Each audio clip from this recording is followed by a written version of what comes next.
Sharif Shaki is the Unox corporate chef. And also, when you're talking about your organization, talk about the facility you're in now, because I know it's new and, want to hear more about that. And hopefully we'll come. Alessio Bascaro is the head of channel sales for Unox. He'll be with us. And Jesus Luna is a sales support and marketing coordinator who is somewhere behind that computer that's going to be doing what you're doing. Behind the scenes. Yeah. So, Sharif, why don't you take us off and let's talk about your company and what's going on. And awesome. Well, first and foremost, thank you, everybody who's joining. I'm super excited to show you guys newest innovations that we have and give you guys a little insight about Unox. If who knows who doesn't know, I'm going to explain to you. Unox is an Italian manufacturing company, kind of founded about 30 years ago, 1990 around. We are actually categorized as the biggest oven manufacturer of widest variety of ovens, from tabletops, convections, combi ovens, and now into our speed oven, which we're going to introduce today, which we like to call the Speed X. And the column that we're going to demo today is the hyper accelerated food service, which is goes in tandem with the Speed X and the Vario combined together to help on accelerating high quality food in a short amount of time. Obviously using technology and a little bit of cooking methods all in the same chamber. So I know Kevin has a little video of the newest, our newest oven that we're going to play. And then after that, we'll dive in shortly into all the functions and the food that we're going to prepare for you guys today. Determination is negation. By choosing one option, you are choosing to forego all other options. Do you choose music or silence? Are you scientific or artistic? Do you follow your instinct or your reasoning? It's always been this way. Choosing something means giving up something else. An exotic 3-course meal or a quick sandwich. In chef's words, a combi oven or a speed oven. Do you really have to choose just one option? Are you still willing to give up all others? Free yourself from choices. Speed X is the only oven that is both a combi and a speed oven. And the whole is much better than the sum of the two. Choosing quality no longer means giving up speed. Choosing speed no longer means giving up quality. Choose not to give up anything. Not even your time. Speed X, determination without negation. Well, I don't know who did that, but she's a rock star. That video is really cool. So touching back, so I am currently standing in our facility here in Charlotte, North Carolina, which is a warehouse, and we're actually going to start manufacturing our ovens here come 2025. We will be the second location in the company to actually have a manufacturing. The other one will be based in Italy. So the newest technology that we have and what we showed in the video is pretty much combined two of our ovens into one, which is our standard combi oven, the Chef Top Mind Maps Plus, and our regular oven that we like to call oven with two souls is the Speed Pro, which is a convection oven and a speed oven at the same time. Even better, now we even developed the Speed X, which is a full-on combi oven and a speed oven that and it's self-cleaning, but even better, you are allowed to use all those cooking elements with microwave, which I'm trying to say is introducing steam inside the chamber with microwave. The newest and improved is our digital ID, which is the actually mother brain behind the whole unit. That is going to be in all of our next Series X coming to the future. The digital ID specializes in size. It's super customizable, just like your phone. You can add widgets, delete widgets, have pretty much remote access from your phone, obviously with premium prescriptions, that you can wash the oven, preheat the oven from miles away, as long as the unit's connected to internet. The other piece of equipment that I like to introduce is our Vario, which is what we like to call the hot fridge. The Vario is a very unique piece of equipment because it took about 10 years to develop in Italy, which we partnered with the University of Parma in Italy to actually develop all this technology, because we are trying to have everybody break the habits of standard cooking techniques or holding and retherming. So instead of everybody cooking in the morning, chilling it, reheating it the next day, now you can cook, hold hot, and then serve hot. For instance, in here, I'll show you after we're done demonstrating cooking a half bone-in chicken less than 8 minutes with microwaves. And then I have prepped here a bunch of other stuff in the Vario for something to demonstrate for you guys as rice, mashed potatoes, mac and cheese, et cetera, that's been in here.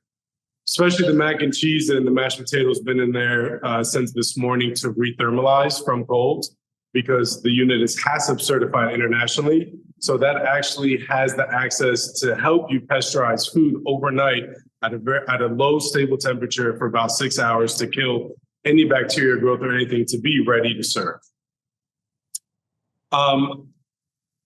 To get straight to it, I am going to show you guys how we are going to cook a whole half chicken bone-in from raw in our speed ice. So as a speed oven, you have one lateral support that you can cook everything on. And then as we can see, the screen is vibrant. Go ahead and add my program. I'm gonna go to half chicken, and then we're gonna let it cook. So the cooking parameters that I am currently using to cook this chicken is we're gonna use the speed plate, which is an essential in any speed oven because that is going to radiate the heat from the bottom into the food. After that, we're gonna be using our convection, or we would say our air maxi when it comes to Unox technology, which are the fans that are auto-reversing depending on the program length. And then we are going to be introducing obviously microwaves and moisture at the same time. So when we first got this piece of equipment in our facilities here, we were testing with it, and they were telling us that we can cook raw chicken less than 8 minutes in microwave, it was kind of mind blowing, right? Because instantly when it came to my brain, it kind of came to like rubber bands. Because if you take a piece of chicken and stick it in the microwave at home, it kind of looks weird. But after getting training and understanding how the microwaves are going to actually work in a positive way to the food is very kind of mind blowing, because microwaves work essentially off of water molecules. So it's only going to penetrate about 5 millimeters in the food. Everything else, the moisture is the one that's helping accelerate all that. The reason being is when it comes to scientific ways that steam is 7 times hotter than air. So when you're transforming that energy from steam into the food 7 times stronger than if it's hot air, then now you're going kind of against the cooking methods and having chemistry getting involved in the cooking, accelerating. Because I'm gonna let you guys judge the piece of chicken when it comes out, but when I first saw it, I was kind of mind blown. And when I tasted it, it was even better. But not just that can be the capabilities, because we can cook raw pasta in here as well with microwave, and it's done in 17 minutes. You don't have to strain water or anything. That's a little basic kind of understanding. But the whole reason behind the hyper accelerated food service column is we wanted to create solutions for a lot of individuals, a lot of customers that are struggling with either size, location, or even when it comes to labor. Because we are a vertically integrated company, so we like to use a lot of components in every different ovens. So when it comes to this, if I can do raw proteins with microwaves and it's a self-washing unit, that means what I can do with involvement with the Vario that I can use every day in the morning, do all my combi cooking, for instance, like mac and cheese, that we can have right here in a vacuum seal bag, ready hot to go, that can be served immediately. Or even further, I can have even portion ready bagged short ribs, hot and ready to go for service. Starches, I can go into bagged mashed potatoes portions. And these bags are multi-day bags that we manufacture as well. But even further in those, what we like to call the key is that we have our special multi-day pan and hot vacuum that gives you the opportunity to hot vacuum hot food ready coming out of the oven, which a lot of people is kind of hard to understand in the beginning because we're not actually vacuuming, we're pushing the moisture out to get rid of pretty much almost 95% of oxygen, because oxygen is the one key factor that affects or spoils food. Because bacteria doesn't grow in a hot environment. Obviously, it would grow, but not in above the danger zone or below the danger zone, correct? But when it's cold, it only grows in cold temperatures. So when you are in the fridge, if you don't properly cool your stuff, you're gonna have bacteria grow. But if you can cook hot, hold hot, and then serve hot, so you're gonna save on labor, you're gonna save on food cost, and then even better, it's HACCP certified, so you can pull HACCP certification as long as the unit is connected to the internet. But reminder, it's connecting HACCP of the internal cavity, not of the food. But here we have rice that we cooked here. I'm gonna crack the seal so everybody can hear it, that it's under vacuum. Pop the lid, and then I'm gonna show you guys the quality of rice that we're using here is basmati. I'm gonna use my spoon here just to mix it up, show you guys the fluffiness and the graininess of the rice, just off the spoon. Wow, that obviously was a person will make a big difference, but we here can hold rice up to almost 48 to 72 hours, depending on what your output is, because the variables that differ in the Vario is visuals, texture, and taste, which obviously that comes from the quality of food or whatever's going into it. Other than that, the Vario, you can hold some French fries, chicken wings, and all that open holding for about 2 to 3 hours max.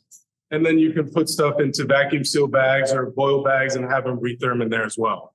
Hey, Chef, how long can you hold that rice? Because we couldn't hear when you walked away. For about 2 to 3 days max, up to 2 to 3 days. Wow. Max. Depending on what you want. We usually do about to 2 days, but we've seen people do up to 3 days. Certain products, it all depends on what you want out of it and what is your, needs or what is the standards that you're trying to reach. So back to the solution pretty much is that these units are, yes, it's a combi oven, so it's gonna need a water connection and a drain connection. But as you can see here, we have a ventless option on one. So if you don't have a hood, no, it's all right. We can do high proteins in here. And we have two options, one with a catalytic converter and one with not. And then you have one that goes underneath the hood, and they all come electric, either single phase or 3-phase. But other than that, we have about 51 seconds left on our SpeedX for our chicken. And usually in demonstrations, that's pretty much an eye catcher when you tell everybody that you cook this chicken underneath microwave, especially from raw. And I'll let you guys visually see it. It's hard to taste it, but hopefully one day we can have everybody here at our headquarters and have everybody experience it. Whoever's seen it at NRA or any of our big trade shows, we always do them all the time. That'd be awesome to come there. You know what I'm thinking about when I see this is like, oh my God, if you get to get this technology on some shows like Top Chef or something on Food Network, right? What a change it would make in the competition, right? We're trying. Yeah, that 30 minutes could be a whole different, competition with that. All right. So our chicken is done.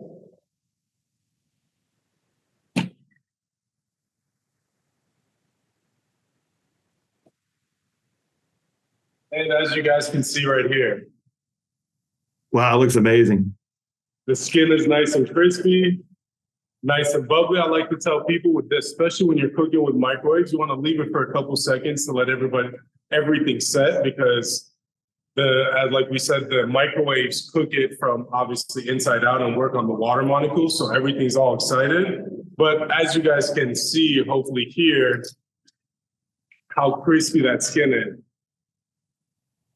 It was 7 minutes. Wow, that's amazing. And for the best part of it is that when you're done, you just stop it, and then with voice command, hey Unox, launch a clean cycle. Which wash do you prefer? It can be quick, medium, or long. Long. Okay, I'm launching a long wash. And then just like that, you can clean the unit, or even if you're not by the unit, as I said, with our premium prescription, you can pick it up through the app on the phone and launch the cleaning cycle. Wow, that's cool. Hey, let me ask you a question. So from a chain standpoint, would they all be programmed, per each unit, or can they use that app to actually program each unit with one of these, pieces of equipment? So it'll Can they be programmed master from the headquarters, or they can't? Wow. Yeah, so it'll be one master on it and everything else will reflect it. Wow. That's awesome. Yep.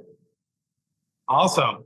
Well, I hope I didn't speak too fast or bored anybody, but I'm going to leave this view and go behind my laptop so I can take actual questions, answer, and actually engage in everything with you guys. Yeah, so now I'm going to bring some other members on. What we're going to talk about here too is not only the equipment, but also talk about other things that people are doing from the standpoint of, labor-saving devices, things that are happening right now, with what's going on in our entire world, and what we can do to make life easier or more productive. But I don't know about you guys, but I'm excited seeing that. I think it's really kind of cool that technology and how it's coming together.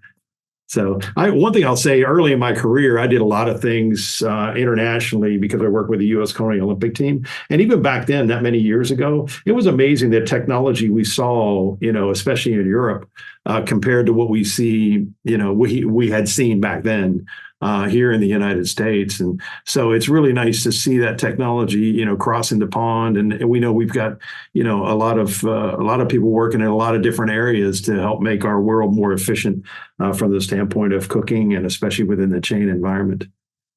So Melanie, Vanessa, good to see you. Yeah. So Hi. you guys have any questions? And let me see, I've got to make sure I've got Sharif coming back. So no, I've actually been to that facility, and it is pretty amazing and pretty awesome. So if you have the opportunity, definitely Hi, guys. that you do so. It's pretty cool. I have to say, I'm quite impressed. Actually, I do have a question in regards to, I think you may have said, but I hopped on just a tad late. Do you have multi-cooking times for different items in this, just like similar combi ovens? Yes, multi-time, yes. In the SpeedX, we do. Okay, so pretty much you salmon up top, you put veggies, whatever. Yeah. We can The one thing I did not mention, that the tray size in it is a 2/3 tray. So it's a half sheet tray, pretty much. Standard hotel pans, half size, and then you can fit about 10 of them in there. And then did you mention that it was other sizes as well, or just the size that you For the SpeedX is only this size, but for our combi ovens, we have multiple sizes. So we have full sheet tray, half sheet trays, and then we have a big unit that is a push-in trolley that is 16 or 20 tray. It's something to remind. I don't know if anybody remembers the movie Fifth Element, and it was probably in the 90s, maybe, with Bruce Willis and Chris Tucker. And all I remember is the girl who always said multipass, and she cooked, well, it was a tablet, but it turned this turkey, and she grabbed it out of the microwave. And I used to always think about and always say, gosh, that'll be us one day. And sure enough, you did it. You put the chicken in the microwave and it came out looking beautiful, just like the movie. Yeah. Yeah, that's really cool. So, yeah, you also said that, this is something that you've been working on for 10 years. So, So the hot fridge. Yeah. The hot preservation fridge, yeah. Yeah. So that was in development for about 10 years before they released it in 2018, I believe. And ever since then, it's, we have big hospitals, nursing homes, me personally, before I came to Unox, I worked with Jamie Lynch in Charlotte, and I've used Unox equipment, and we were the first people in the States to actually play around with it. So I held some medium to mid-well up stakes in there because you can hold it from 144 and above. And it's a very stable environment because it has a heating element and a fan, and it collects data pretty much every 30 seconds from the top and bottom of the chamber. Wow. So it was very interesting. I mean, if you understand the concept of it, it's pretty cool. Well, they definitely picked the right person, by the way, because you sound like a scientist when you were talking about this stuff, which is cool because it is. Well, right? I mean, who developed it on our innovation team, their backgrounds are scientists and physicists and food, and the lab that we invested in and the vision of the company coming up is extremely oriented because we just opened up something called Unox City, which is about 25 football fields combined together. That's where our warehouses and our manufacturers and everything's going to be. And a quarter of that is just going to be for our innovation team. Wow. That's amazing. And then the new piece of equipment will be coming out. We actually won a Red Dot Award in NRA for it, which is the Chef Top X. And that's going to be pretty much the same interface that you guys seen on the Speed X, but in a combi oven. Wow. Where will SpeedX be? What next show will it be at? Or is there a list of shows that coming up? Yeah, so we're all at NRA. Now, when our next show is going to be NAX. And then NAFM we go to, and then we do all the big major shows pretty much. Hey, Chef. Hey, thanks for the presentation. Chef? How you doing, man? Good. How are you? I'm all right, dude. Hey, so this speed, do you have different, is it one size? Do you have multiple sizes? And so this one's only one size. Okay. And does it need a water hookups and all that kind of stuff? This one, yes, it does need a water drain because it's self-cleaning and it's a full-on combi oven as well. Okay. So the self-cleaning, can this be used in conjunction? So like to the line, right? Or reheat, yes, for example. And if I'm constantly, let's just say for ribs, for example, if I'm reheating ribs in the combi or in this oven, and I'm opening and closing it consistently, right? It's not going to be closed for a full, 5 minutes or whatever. We can figure out the rotation on it. But because of the microwave, have you done anything with like sauces, like sauced items and things like that? A lot of times I've done different, like in a Turbo Chef, for example, I know it's a lot different, but you put a sauced rib in that for a reheat, it explodes basically, and it's a giant mess to deal with, right? So I'm just curious if you've done anything like reheating sauced ribs or anything like that. Can it get a char on it? We did. Yeah. So we did, beginning of this year, we got the opportunity, me and my counterpartner, the other corporate chef, we went to Egypt in Italy. And we had 5 demos going on pretty much at the same time. And one of the demos dedicated was for just this column. And what we were doing is that we had the ribs all braised up, held in the Vario in a multi-day pan. We took them out, we did it without microwaves, but we did it in multi-time. And we glazed them, put them in about 3 minutes, the rack of ribs were completely beautiful. But when it comes to microwaves, it won't explode because we did glazed pork belly in NRA this year, and it came out beautiful, and we glazed them within 1 minute. The other thing would be if we're going through a ton of ribs with this product, the cleanliness, right? There's always sauce everywhere on the sides. It kind of just goes everywhere.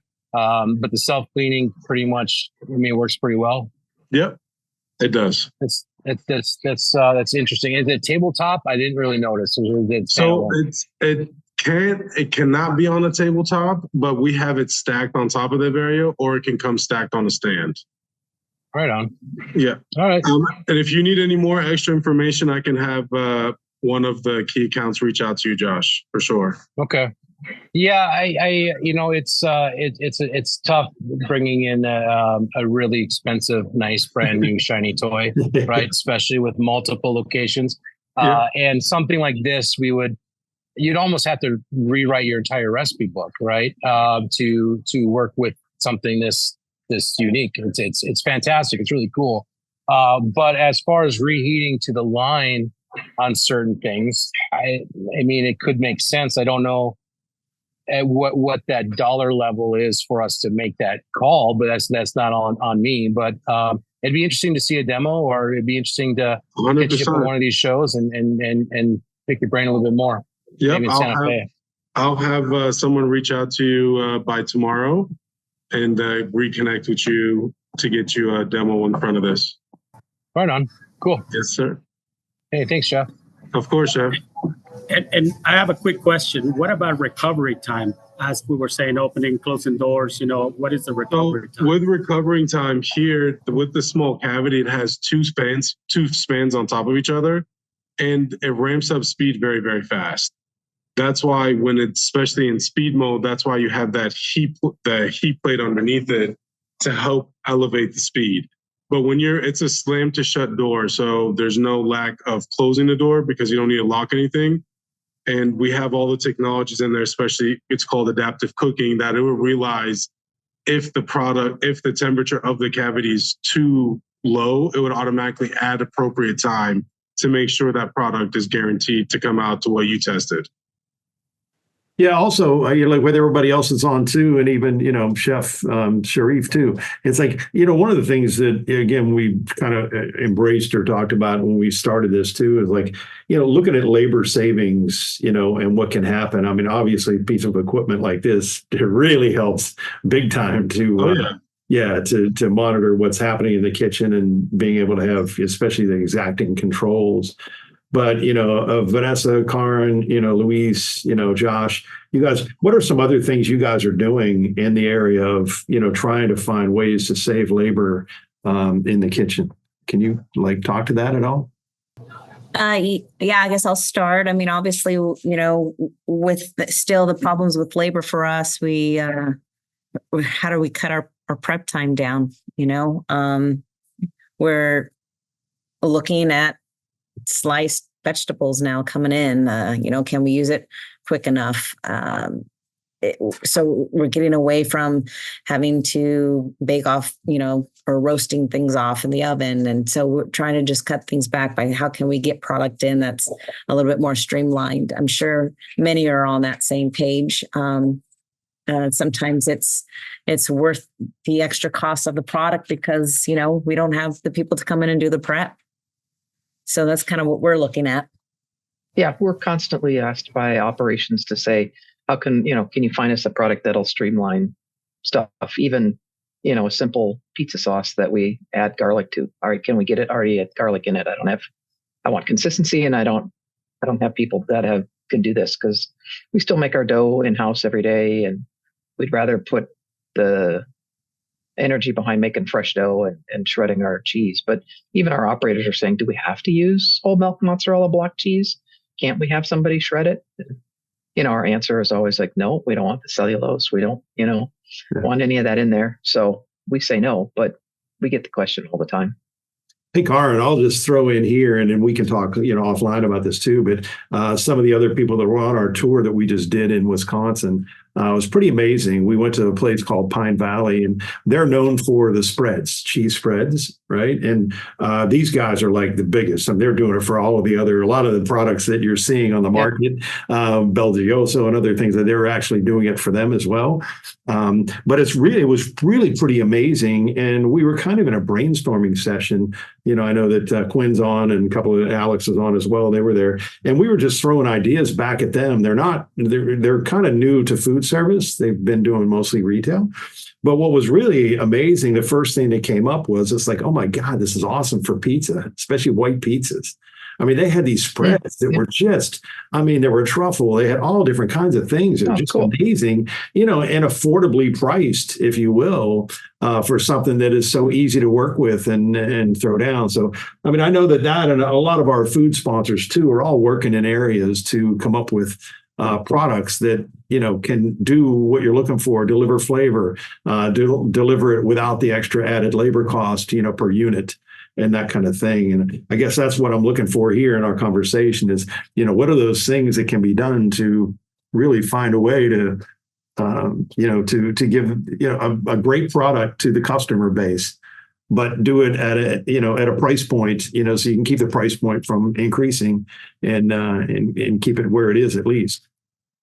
Yeah, to speak on sauces that in that Vario, we do a method that you can put in cold sauces or cold mac and cheese that's already been cooked and vacuum sealed, and it will go through a 6-hour pasteurization cycle to ensure that all the bacteria has been killed in it and it's all reheated, ready to go. So all you got to do for service is crack the bag, dump it in. So for that eliminated a lot of labor costs for a lot of our customers, because overnight they can just load up their Vario for the next morning for whatever event, whatever lunch, dinner, breakfast, whatever the case may be, to save labor on that end as well when it comes to that Vario.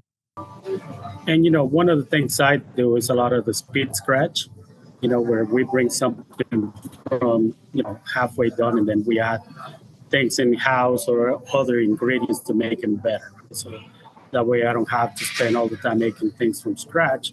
But if it's already halfway done, marinara sauce, prime example, right? I add my own seasonings in-house just to make it better because of, again, it's just easier to get a canned marinara sauce that is, it's good product, but I can make it better, right? And especially with the supply chain that sometimes, you get into, especially on my distribution, it's all over the place. So, special orders and things like that makes it more difficult to the restaurants to deal with. So we're trying to make it easy for them as well. So we do quite a bit of that in our brands. Awesome. That's great. And I know I'm much more specialized than many of you, but we're really focused on how can we get our products to stay fresher longer. So in addition to the baking, it's also the holding equipment and all of those kinds of things. So we're doing a lot to, working on some custom things to try to make that better. But, to Kevin's point, like trying not to increase prices, how do we do it at a similar or, a similar price point? Because then we're also, just like everybody else, trying to eliminate waste or reduce waste, but trying to find equipment, that can help us do that.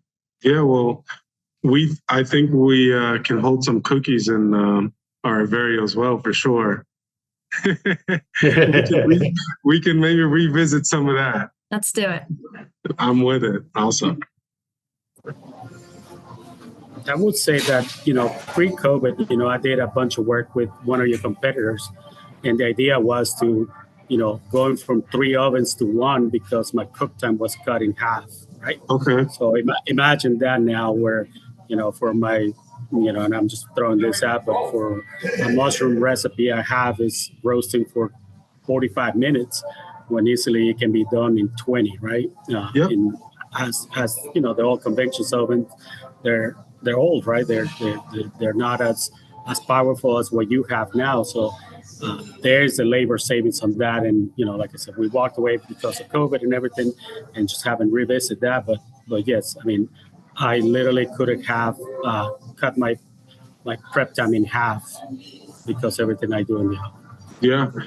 I mean, I agree with you. I mean, when I first started using combi ovens, it was a very big adjustment for me because I was a firm believer I got to be the first one in the kitchen and the last person out, even though of my title. But depending on the equipment, especially when you're doing a lot of scratch cooking, you're relying on convection ovens to do a majority of stuff that, you know, your first preheat is never the same as your last preheat of the day when it comes to convection ovens. But when it comes to combi ovens, or specifically with Unox, we have something called smart preheating that helps you energy. All our units, when it comes to combis, are Energy Star certified.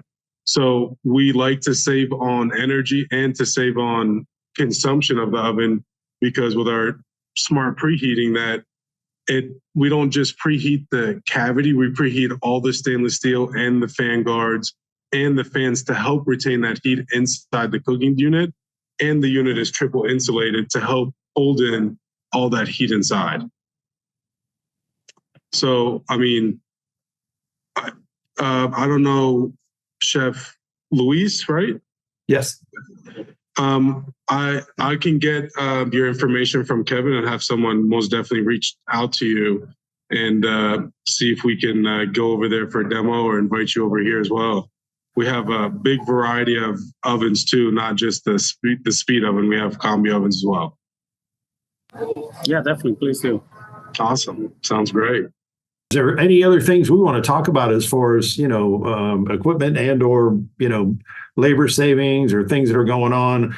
I'll, get on here a little bit too and talk about, because we came out of our meeting in June. Of course, we didn't do our webinar in July because it was July 3rd, like way too close to the 4th. So we're going to announce here, like in a couple of minutes, I'll announce the decisions that were made at the June board meetings on the cities we're going to in 2025, which is really exciting. But let's continue on here. Is there anything else that we want to add, to talk about within either labor saving devices, what's happening in our world, things in the equipment, world or whatever? Is there some other things you guys want to talk about? I think, I saw, I guess on Friday, there was a lot of reaction to what's going on in the labor force in general in the United States. It's kind of interesting when you look at that, because they're talking about how, again, I mean, unemployment is still at a low. It went a little higher, and I guess people were freaking out, which is kind of unbelievable when you read. I don't know, I get too many newspapers every day, but I read through New York Times or, the Orlando Sentinel and, the other ones. It's kind of interesting to hear their comments because, of course, I bridge the gap between working with all of you in the chain world. And of course, because of our events, we work with a tremendous amount of independent restaurant operators.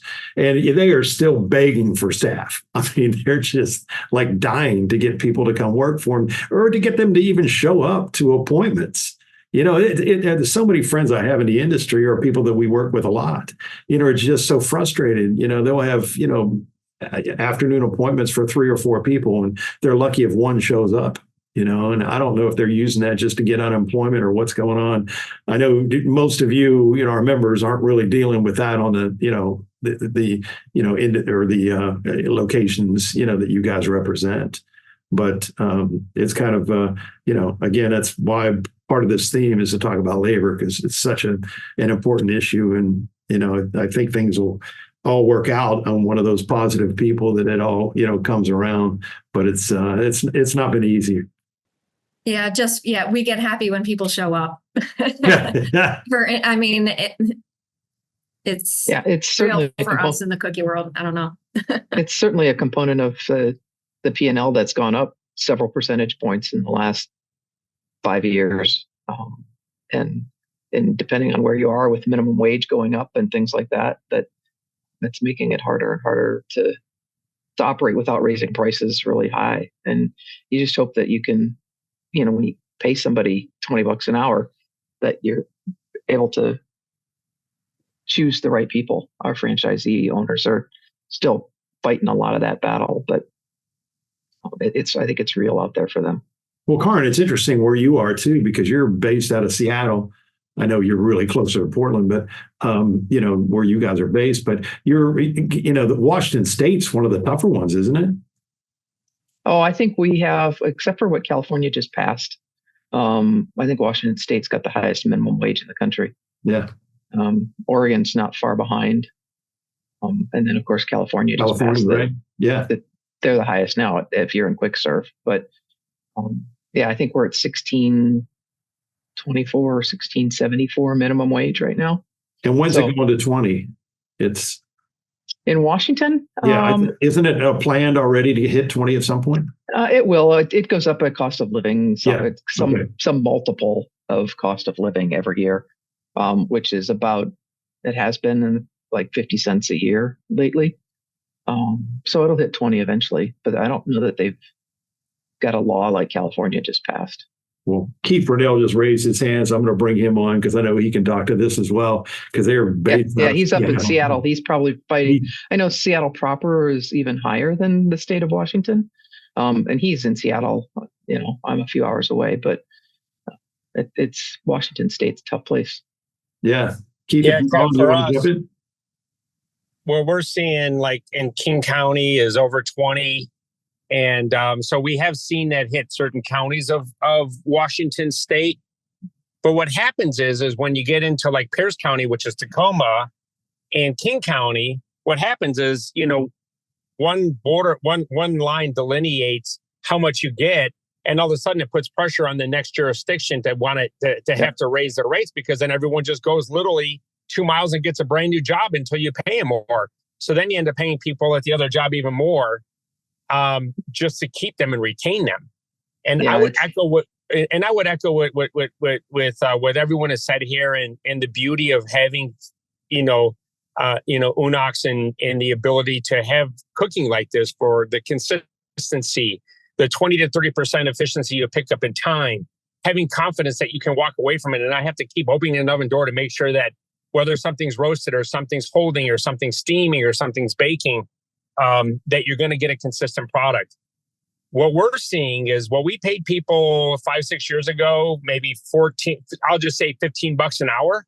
We're paying those people $22.50 right now. So what we're facing is productivity issues. Those people are doing the same job that they did 8 years ago, but they're getting paid almost 30-40% more. And you can't raise prices like that. So that's where we're all in this kind of pickle or this big dilemma of, what do you do? Like, what's the big answer? What's the big solve to some of these labor conundrums that we're faced with? So it's the Wild West out there right now. That's all I got to say.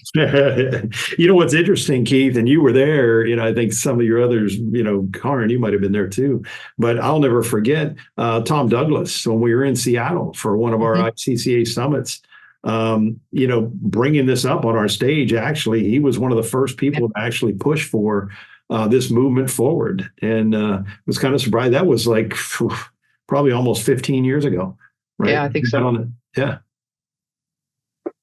Yeah, he's definitely the guy to help push all this forward.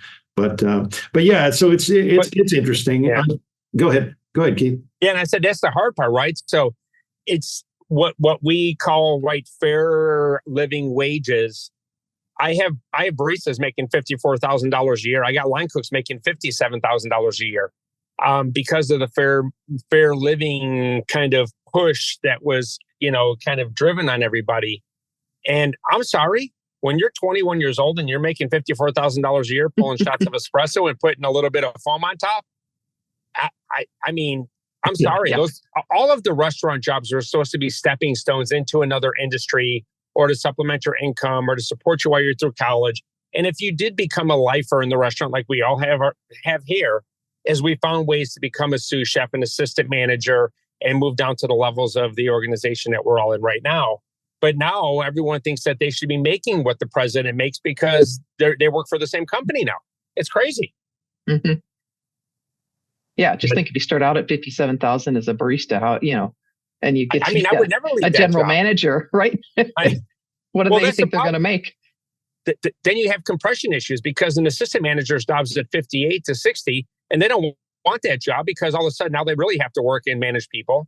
And then the assistant managers don't want to become general managers because now they have even more pressure and they're only making, $6,000 more than them. So there's this whole thing that we just see with compression that has been like, oh my God, the bottom has moved up so much, but the middle and top hasn't. and it's forced a lot of pressure on. I've actually had managers who have moved back down into the hourly ranks because they don't want the pressure of managing, and they make more, and they make just about the same amount of money. It's funny you say that, Keith, because I hear that too from the independent guys I'm talking to. They can't find managers because it's the same thing. I mean, because of the way they're making, especially tips, and whatever, they're sitting there going, it's like, I'm making more than the manager is. So why do I want that extra pressure? Why am I going to work those extra hours, when I can just come do my job, go home, sleep at night and not worry about it? It's an issue.